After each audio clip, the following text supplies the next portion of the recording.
Damien Lillard a donc été transféré. Voilà, c'est la grosse info de cette semaine. Il va côté Bucks, ça nous a tous retourné quelque part. On aime bien voir les mecs très fidèles à certaines franchises partir pour d'autres énormes projets. Enfin, on aime bien en tout cas quand ça arrive. On est toujours prêt à en discuter. Maintenant, on va se tourner côté Portland avec Erwan sur la fin du dernier thème. Eh bien, on parlait de la contrepartie de Miami. Le fait est que dans ce trade, Miami n'avait pas ce qu'il fallait parce qu'ils n'ont pas réussi à le faire et ça fait des semaines qu'ils discutent. Il faut savoir quand même que sur ce trade, ça fait déjà quelques jours qu'on sait que les Suns vont vont être la troisième équipe qui vont faire bouger le transfert pour un truc tout simple. On parlera des Suns plus tard, mais DeAndre Ayton était en instance de départ et Portland était très chaud sur DeAndre Ayton. Ça fait quelques jours, quelques semaines qu'on le sait. Donc c'était une idée de faciliter un petit peu le départ de Damian Lillard. Donc on revoit tout ça, Damian Lillard aux Bucks. Donc les Suns récupèrent Nurkic, on en parle plus tard. Et donc Portland récupère de DeAndre Ayton, Jrue Holiday, Camara un jeune et des premiers tours de draft. Donc les Bucks lâchent celui de 2029 et deux picks swap dans un moment qui nous paraît tellement loin qu'on a du mal à se projeter. Je te pose la question directe, Erwan. Est-ce que tu as la sensation que Portland a assez récupéré avec ce trade? J'ai envie de te dire oui. Alors, il y a toujours plus ou moins, mais moi, je pense que je peux te dire oui. Je pense que Portland, c'est pas le Cap d'Agde. Ils n'avaient pas envie de se mettre à poil en envoyant Lillard là où ils voulaient. Ils voulaient clairement pas de Tyler Hero. Ils ne voulaient pas de Tyler Hero, ils l'ont dit. Et c'est pour ça que Miami a été dans la merde et n'a pas pu, par exemple, il pouvait pas envoyer autre chose que Tyler Hero. Il aurait pu avoir une quatrième équipe, hein, ça aurait pu se faire. C'est compliqué, mais ça se fait. Pas fait. Ça se fait. Moi, je pense qu'il voulait, mine de rien, un mec avec un profil futur, sur un poste intérieur. Et je trouve que DeAndre Ayton, ça fit bien. Alors, pour parler Lillard Ayton, évidemment qu'il y a un écart, même s'il doit avoir des tours de draft avec tout ça. Mais je trouve que c'est gagnant-gagnant. Quand je dis gagnant-gagnant, c'est gagnant pour Portland et gagnant pour Ayton. Ayton, quand je vois où les Suns veulent aller, avec les mecs qu'ils ont déjà installés, si tu lui donnes pas la gonfle, s'il n'est pas troisième option minimum, ça le gonfle. Là, ben, tu te retrouves avec un Scooter Anderson qui est une future star de la Ligue, avec un pivot qui a déjà fait une finale NBA, qui va être à minima une deuxième option, qui va toucher des ballons, qui va être bien plus impliqué que ce qu'il est depuis 2 ans aux Suns. Je trouve que c'est un bon coup de la part des Blazers d'avoir tiré DeAndre Ayton, qui va être en plus très revanchard. Absolument. Sur le principe, quand j'ai vu le truc, j'étais un peu surpris. Parce que quand tu fais la première lecture, tu fais DeAndre Ayton. Ok, ça je l'avais intégré, mais alors Jrue Holiday, ça j'étais complètement sur le cul. On en parlera un petit peu après, mais je me dis, ah ouais, mais c'est ça une reconstruction? D'après moi, une reconstruction, c'est un maximum de cap space futur et des choix de draft. En termes de choix de draft, donc on a dit, 2029, c'est tellement loin. Il récupère pas grand-chose là-dessus. C'est pour ça qu'on est tous sûrs que Jrue Holiday va partir rapidement, parce qu'il a une vraie valeur. Et contre Jrue Holiday, je pense que tu peux avoir un premier tour de draft ou 2 premiers tours de draft dans quelques temps. Voilà, ça, c'est la première chose. Maintenant, je te rejoins là-dessus, c'est que Portland, comme à son habitude, ne repart pas de zéro. C'est pas une franchise dans l'histoire qui se met totalement à poil et qui repart juste avec des choix de draft. Je pense bien sûr à OKC par exemple, ou le Trust de Process de Philadelphie il y a quelques années. On regarde le roster, je vous dis pas que l'année prochaine ils seront champions, je vous dis qu'ils ont déjà les pièces... Ah bon, hot take, hein. je vous dis qu'ils ont déjà les pièces du renouveau, tout simplement. Scoot Anderson, tu l'as dit, c'est une future star de la Ligue. On sera tous très déçus qu'il n'arrive pas à cliquer au sein de la Ligue. Et Anthony Simons, on va en parler dans quelques instants, parce que possiblement, il pourrait être sur le départ là aussi. Shannon Sharp est un gros potentiel. Ils ont Jeremy Grant qui est arrivé l'année dernière et qu'ils ont re-signé, mais avec un contrat. Qui est un joueur solide, qui va te faire gagner des matchs. C'est des mecs avec qui tu voyages. Tout à fait, et qui, avec sa progression, pas surpris si on le voit au All-Star Game, un de ces quatre. Hein. Et donc, DeAndre Ayton, qui mine de rien, a une réputation minable, au vu de ce qu'il s'est passé à Phoenix.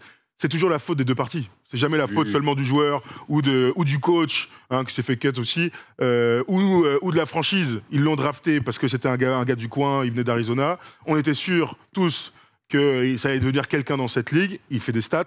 On n'a pas encore eu, malheureusement pour lui, les performances sur le long terme qui puissent nous laisser penser que ça va être une star un jour. Il y a eu ce run de playoff quand même jusqu'au final NBA où il y a longtemps maintenant. Où défensivement, il faisait des choses incroyables. On se disait, ça y est. Et puis après, je pense que, je sais pas, dans la gestion, il y a eu quand même ce grand couac, notamment dans ce match 7 face aux Mavs. Moi, je pense qu'il a besoin d'un nouveau départ, DeAndre Ayton. On va évidemment pas condamner un mec. Et j'aime bien l'idée quand tu dis, on imaginait que Portland allait chercher des tours de draft pour reconstruire. Ben, est-ce que des fois, il vaut mieux pas aller chercher un ancien premier de draft plutôt que d'aller chercher des tours de draft. Tu gagnes 3 ans. Tu gagnes 3 ans, exactement. Tu as un peu plus de certitude avec un mec comme ça. Et j'aime un petit peu à l'ancienne d'avoir ce secteur 1-5 au basket. Ça dépend qui t'en a dans les ailes quand même. Oui, d'accord. Malheureusement, dans le basket moderne. Associé à Jeremy Grant et tout, tu vas avoir aussi un aspect athlétique assez important. DeAndre Ayton, c'est quand même un énorme athlète associé à Jeremy Grant. Scoot Anderson, énorme athlète aussi. Donc je trouve que Anthony Simons, je t'en parle même pas. Donc c'est une équipe qui va pouvoir courir et répondre aussi un petit peu aux exigences de la NBA en 2023. Et j'aime beaucoup ton idée de dire encore une fois, Portland repart reconstruit, mais ne repart pas à zéro. C'est bien pensé. Ils ont pris le temps.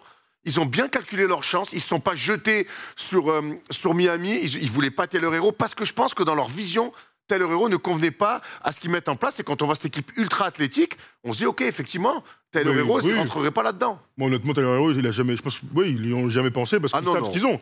Tu vois, la question c'est jamais posée par rapport à...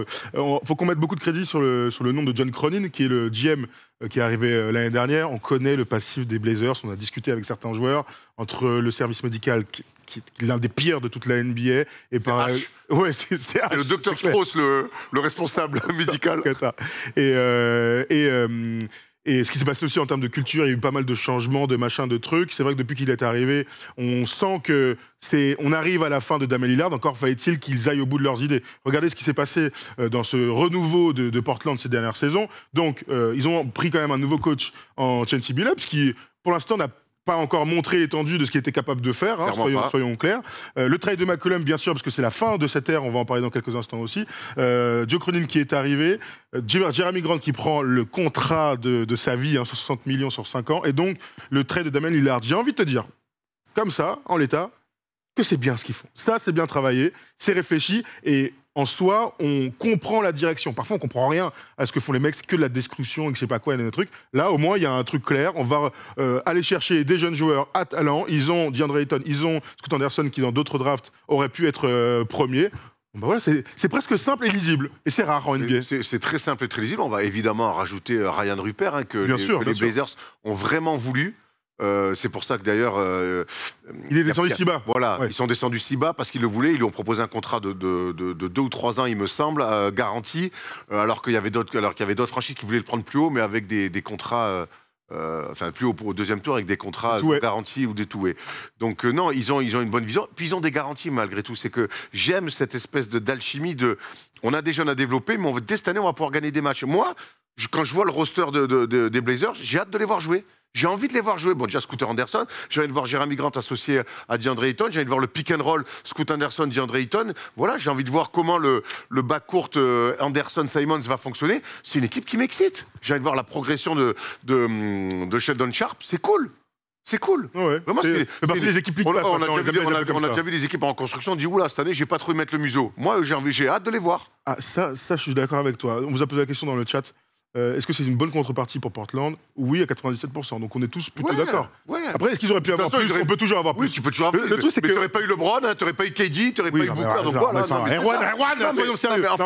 Moi, c'est pas comme ça. C'est quoi une meilleure contrepartie? Alors, moi, je te pose la question, c'est quoi une meilleure contrepartie? Quel est le plus gros trade pour une star avec gros contrat qui s'est passé ces dernières années et sur lequel tout le monde a dit, ah ouais, c'est énorme en termes de contrepartie? Rudy Gobert. C'est ça, une reconstruction, normalement, c'est tu vas chercher un maximum de choix de draft. Je peux te dire que le Jazz, ils se sont gavés. Pour le coup, ils se sont gavés de malades. Ils sont pas dans la même timeline. Clairement, Portland, on a la sensation qu'ils veulent quand même essayer rapidement de gagner des matchs. C'est la sensation que j'ai. C'est la culture de cette franchise. Absolument. Absolument. T'as souvenir de Portland qui tank? Tout à l'heure, quand je l'ai dit, je te dis, hein, même dans les moments où on disait que c'était un peu compliqué, donc admettons l'après Drexler, ils font une finale de conf en 2000, il y a Pippen, il y a machin. Après, il y a les Jail Blazers, mais c'était une bonne équipe de basket. Il y avait des bons joueurs, une équipe de basket, on en discute, mais tu avais Zach Randolph, etc., etc. Puis en fait, on arrive vite à la suite avec Aldridge, avec Nico Batum, et ensuite avec Brandon Roy, avant Lillard. Donc finalement, non, t'as raison. Là, les dernières années, ils sont mauvais. Les résultats sont cata, mais en tout cas, le discours de base, c'est jamais de tanker, quoi. Ah non, de tanker. Ils sont en play. Ils sont nuls. Ils sont en playoff dans la bulle et tout. C'est OK. D'accord. Donc, dans mes souvenirs, en tout cas, dites-nous si on dit une bêtise, parce que vous allez nous sortir une 14e place l'année dernière et tout, d'accord, mais sur le discours et avec les joueurs en place, on a toujours un petit peu d'espoir. Mais s'il y a des fans des Blazers, ça m'intéresse d'avoir ce type d'avis. Est-ce que tu penses, honnêtement, qu'Anthony Simons va rester dans cet effectif-là? Moi, en tout cas, je lui vois une place. Sachant que pour moi, Jrue Holiday va être, enfin pour nous, pour tout le monde, hein, va être tradé. Tout. Moi, je lui vois une place. Hein. Je lui vois une place de deuxième arrière. On a vu pendant des années McCollum Lillard. Pourquoi on ne verrait pas Scoot Anderson en Ça n'a pas marché. Ça n'a pas marché après. Voilà pourquoi on ne le verra pas. Ça n'a pas marché parce qu'il n'avait pas le Jeremy Grant et il n'avait pas le DeAndre Ayton aussi. Ok. Donc, moi, je trouve que c'est quand même un des tauliers parce qu'il est là maintenant depuis 3 ans. Il connaît un peu la boutique. Moi, en tout cas, je lui vois une place. Alors, parce que est-ce que lui se voit peut-être trop beau et que c'est un joueur qui doit être première ou deuxième option, bon, ben dans ce cas-là, ça risque de poser problème. J'ai pas l'impression que ce soit ce type de joueur. Mais en tout cas, je lui vois une place. Moi, je suis lui. Je me dis que c'est cool. Hein. Il y a une reconstruction dans laquelle il peut faire partie. Et il est déjà installé, et puis déjà, tu peux gagner des matchs. Donc, et en plus, tu l'as dit, il y a une vision claire. C'est quand même mieux que d'être là, que d'être ailleurs. Dans des équipes, on ne sait pas où on va. Ok, non mais moi honnêtement, je crois pas une seconde à ce bas court. Hein. Je crois pas une seconde, c'est pas la NBA dans laquelle on vit. À un moment donné, il faut un gars qui porte là-bas. Ah ouais, vraiment. À partir du moment où tu crois en Scoot Anderson, et on y croit à fond, je suis pas sûr qu'il faille, à terme, hein, bien sûr, je te dis pas dans 6 mois, hein, à terme. Qu'on essaye, non? Non, même pas. On essaye quoi? Tu vas mettre qui à côté? Des athlètes, des shooters, des 3&D. Un athlète, c'est pas un athlète, lui? Anthony Simons, c'est un petit physique qui a du jump. Mais moi, je veux des défenseurs, je veux des gars au service de la star. C'est aussi ça le truc de cette équipe de Blazers, c'est qu'il est déjà limite trop en avance. Tu vois, dans ce qu'il a été capable de produire. À côté de Damien Lillard, moi, à la place d'Anthony Simons, je te dis un truc, c'est qu'il y a Damien Lillard qui est là. C'est la star et tout, t'es obligé de jouer à côté, il n'y a rien à dire. Par contre, il y a un Kemé qui arrive, de Scoot Anderson, aussi fort soit-il. Et si tu commences à lui donner les clés de la franchise, moi, je pourrais avoir la haine. T'es en train de me dire que Anthony Simons est presque trop fort pour jouer aux côtés de Scoot Anderson? En tout cas, c'est un mec qui a souvent la balle, qui a besoin de vivre sur pick and roll, donc ils sont au moins 2 comme ça dans l'effectif. Là, c'est 2, c'est pas trop dans un effectif pour moi pour avoir la balle. Au contraire, moi je pense qu'ils ont alors pas le même profil parce qu'il y en a un qui est vraiment plus shooter, etc. Mais à terme, c'est toujours pareil. Est-ce que tu vas grandir à côté de Scoot Anderson? En tout cas, moi je leur Ils vont peut-être partir là-dessus. Hein. Je leur donnerais au moins grand minima, au moins une saison à 2, quoi. C'est ce qui va se passer de toute manière. Mais je pense quand même qu'à terme, ça ne marchera pas. Et donc, quand tu penses que ça ne marche pas, tu as le droit de te bouger le cul avant de voir que ça ne marche pas. Attention, c'est enregistré ce que tu dis. Avec plaisir, c'est pas grave. Hein. Ils vont finir champion NBA tous les deux. Alors là, enregistrer ça, si ça arrive, avec plaisir, je vous fais un don exceptionnel à tout le monde. Est-ce que tu feras enfin ce fameux bouc soigné Il faudrait que je le fasse un jour. Il faudrait en effet que je le fasse. Mais en tout cas, dites-nous dans le chat, hein, très, très curieux de savoir ce qui va se passer entre les deux. Beaucoup disent, est-ce qu'il ne ferait pas Anthony Simons en 6e homme? Encore une fois, j'ai du mal à y croire. Hein. Moi, je les vois. J'ai envie de les associer, j'ai envie de les voir. Alors après, on tirera les conclusions, parce que là, on est dans la spéculation. Mais en tout cas, moi, là, je donne-leur la saison qu'ils jouent ensemble. Ok, très bien. Pour moi, le projet, il est plutôt sur Shannon Sharp. Pour moi, c'est lui le mec qui sera avec eux plus tard. Plutôt qu'Anthony Simons. C'est lui qui peut changer la donne potentiellement. Aujourd'hui, il faut encore lui donner 1 an ou 2 en lui laissant faire ses bêtises. Mais c'est ce qu'on appelle le projet. Voilà. Si Simons, c'est encore un projet des Blazers, je pense que... Moi, ce que je reproche... Le projet, il est déjà ailleurs. C'est qu'il n'est pas assez athlète. Non, j'ai eu peur. Parlons vite fait. Oui, il y a aussi Toumani Camara, bien sûr, mais ça, c'est les mecs qui viennent d'arriver. On va leur laisser quand même le temps de jouer. C'est ça qui met le commentaire ou quoi? Il y a un mec qui dit il leur faut plutôt un Lou Dort à côté de ces gens-là. Moi, c'est exactement ça. Il leur faut un soldat, pas un autre mec qui a besoin de la balle, de vivre, de continuer à grandir et tout ça. Vraiment, Dort, tu prends des TGE, les mecs, hein. Mais non, mais c'est un soldat pour les gars. T'es encore heureux, c'est un joueur NBA. Des Lou Dort, des Marcus Smart et tout. Cite-moi-en 5 en NBA. Mais c'est pas Anthony Simons, ça, ce genre-là. Ah non, c'est pas. T'as raison. Voilà. Mais des Lou Dort, des Marcus Smart et tout, citez-moi-en les 5 ou 6 en NBA. Ça reste des mecs assez rares. On parle de profil là. Oui. Un mec qui défend, qui a pas besoin de la balle et qui a pas besoin de dribbler pour exister. Là où Anthony Simons, il a besoin de cette putain de balle. Et ce serait dommage de ne pas le voir avec là-bas. Il y a Matisse Taibul, bien sûr, qui est dans l'effectif et qui pourrait, pourquoi pas, intégrer le 5 majeur en cours de saison. De toute façon, on verra, on est encore tôt, le training camp n'a pas commencé. On verra ce que diront les équipes en termes de choix, etc. Parlons de Jrue Holiday.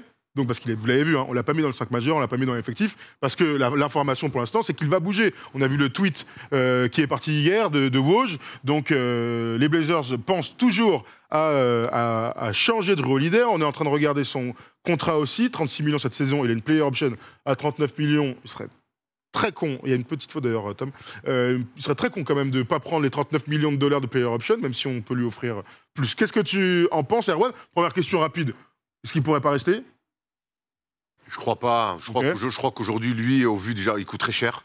Et là, pour le coup, tu parlais de cap space et je pense que Portland doit réussir à l'envoyer ailleurs pour récupérer pas mal de tours de draft. Ça n'a rien à voir avec le cap space, mais tu m'as compris. Et puis lui, je pense qu'aujourd'hui, il a un moment de sa carrière où je ne sais pas s'il a envie de participer à une reconstruction d'une franchise qu'il ne connaît pas. Ça me paraît logique. Et je pense que pour Portland et pour lui, c'est mieux qu'il se sépare. Par contre, il peut changer le visage d'une équipe contender, voire prétendante. Ok, on est plutôt d'accord là-dessus et on serait surpris qu'il reste. Honnêtement, on serait très surpris qu'il reste, mais tu vois, on parlait de. Ah ben là, tu l'associes ton fameux Lou Dort, ben en fait, c'est lui, tu l'associes à Scoot Anderson. J'ai l'impression. C'est une option. C'est une option. On vient de se taper 7 ans de Lillard McCollum et on va repartir sur Scoot Anderson et Anthony Simons. Come on, everyone. S'ils font ça, ils sont bien débiles. Mais bon, c'est un autre débat, on en a déjà parlé. Passons à autre chose. Du coup, s'il doit partir, t'as envie de le voir où, le bon Jrue Holiday, sachant qu'il a un gros contrat, qu'en face, il faut avoir un petit peu de matos, etc. Mais théoriquement, t'as envie de le voir dans quelle franchise? Envoyez-le-moi au TD Garden. Envoyez-le-moi à Boston. Voilà, c'est exactement, je pense, qu'il faut à cette équipe-là. On a vu l'année dernière la première saison de Joe Mazzulla. Et je trouve que... Alors, j'aime beaucoup Michael Brogdon, hein, comme tu le sais, mais je trouve que Jrue Holiday est quand même un joueur avec plus d'expérience, même plus fort. Et puis défensivement, c'est exactement ce qui va manquer à cette équipe, avec en plus le départ de Marcus Smart à Memphis au cours de l'été. Envoyez-moi Jrue Holiday à Boston.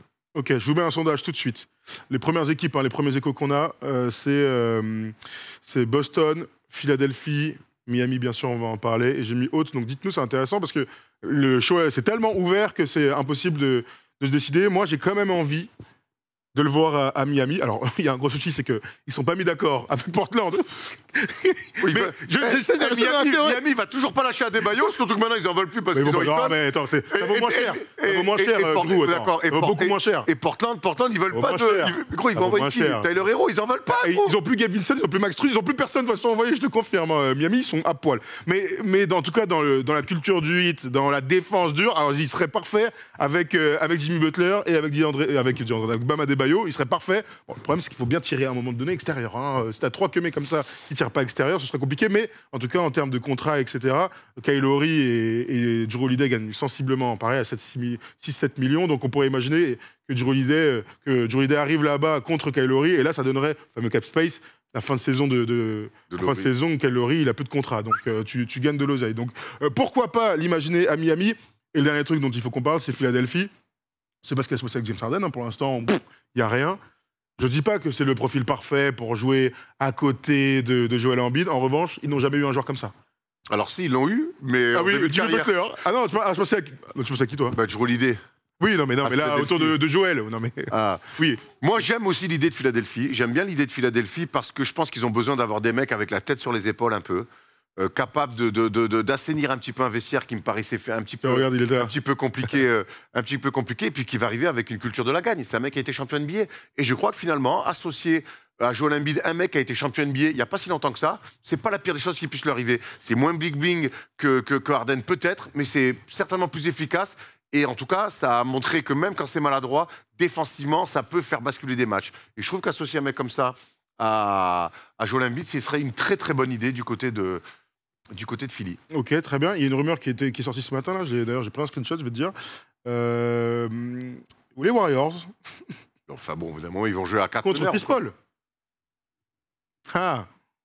Alors, après tout ce qui s'est passé, Steve Kerr, dithyrambique, lui, c'est un galant qui va au téléphone. Et pourtant, de rebasculerait après. Non, mais après, Chris Paul, au bout d'un moment, il est en fin de contrat, gros. Ouais. Les mecs, ça n'a aucun sens sur le principe, hein, c'est toujours pareil. Mais je pense à la destination de Jrue Holiday. Alors lui, au Warriors, ça me ferait marrer parce que... Oui. C'est une rumeur qui est sortie ce matin, là. Je le vois passer, je fais putain, attends, on est de ma gueule ou quoi? J'ai du mal à me projeter, vraiment. Ok, très bien. Je te lis quand même, c'est Brian Winsdorf quand même, hein, qui a 2-3 infos en NBA. Même les Golden State Warriors sont intéressés plutôt, d'habitude, par les jeunes joueurs dans leur roster. Et n'ont pas beaucoup de choix de draft à envoyer, pourrait, pourquoi pas, avant que Steph Curry prenne sa retraite, se positionner en faveur de Jrue Holiday. Et donc, ça voudrait dire qu'il faudrait trade une nouvelle fois Chris Paul. Si ça arrive, le fameux la NBA, les machins et tout, parce que ce serait terrible. D'ailleurs, on n'a pas montré le petit tweet de Jrue Holiday et la déclaration qu'il a faite la veille. On va la montrer quand même parce qu'elle est terrible. Tu parlais tout à l'heure de cruauté au sein de la NBA. Et on a vu aussi Jabari Parker parler de ça il y a quelques jours, parce que lui aussi il arrive en Euroleague. Eh bien j'attends qu'il me mette mon petit tweet, merci, puisque en 24 heures, il est passé de « je veux rester toute ma vie au sein des Bucks » à « je me fais trade ». Tiens, voilà, c'est là. Si j'avais un petit conseil à donner quand même aux joueurs NBA, si je peux me permettre, arrêtez de dire que vous finirez la carrière dans une franchise, parce qu'en fait, vous n'êtes pas maître de votre destin. Et honnêtement, Lillard qui part de Portland, ça prouve bien que de toute manière, la fidélité, ça veut tout et rien dire. Être fidèle à une franchise, mais si cette franchise, au bout d'un moment, elle ne peut pas t'offrir ce que tu veux ou elle bosse mal, ben, tu seras en droit de partir. Alors oui, je sais que les cas, LeBron qui rejoint Miami, KD qui va aux Warriors, ça a déplu au grand public et ça s'entend. Mais être fidèle pour être fidèle, ça n'a aucun sens en sport. Hein. Attention, ne me faites pas dire ce que j'ai pas dit. Come on, man. Et on peut aussi dire que les deux exemples que tu viens de citer, donc LeBron et KD, et on est les premiers qui a dit ce qu'il a fait, c'est terrible. LeBron, on peut en discuter 1000 ans et on en discutera toute notre vie. Mais c'est des choix de joueurs. Ouais. Et tu as commencé en disant, n'oubliez pas que les joueurs n'ont pas le choix. Ils ont seulement le choix lorsqu'ils sont free agent en fin de contrat. Et donc, ils se donnent le droit de faire même une dinguerie telle que aller chez l'ennemi qui vient de te battre après avoir mené 3 en finale de conférence. Donc, ils se sont donné le droit de faire le choix le plus fou possible. Mais ça reste le choix d'un homme. Parce que d'habitude, c'est de la marchandise, c'est du bétail. Voilà. Et ce trade, alors que ça se passe très bien entre les Bucks et Jrue Holiday, et on le répète, mais tout le monde l'adore, Jrue Holiday, eh bien, il est transféré pour chercher Damian Lillard, ça fait partie du jeu. Même si après, il y a l'émotion, il y a le ressenti avec un joueur, et puis il y a, est-ce que si je fais ce trade-là, je fais progresser mon équipe? Est-ce que je me rapproche de pouvoir gagner un titre? Oui, donc je le fais. C'est comme ça que ça marche, c'est mathématique. Ça marchera toujours comme ça, en plus. Après, les histoires de violon, il y a André Rieu qui fait une tournée, allez le voir. Mais sinon, ça marche comme ça. C'est un vrai business, la NBA. Voilà, donc on adore cette ligue, mais c'est aussi parce qu'elle fonctionne aussi quelque part un peu comme ça. Absolument.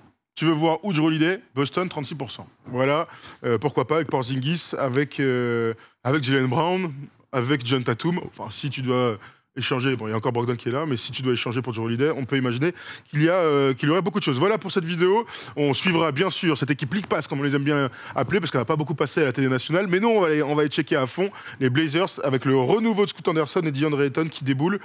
On aura le temps d'en rediscuter pendant cette saison. Allez, on passe au dernier thème parce qu'il y a les Phoenix Suns quand même qui ont bougé.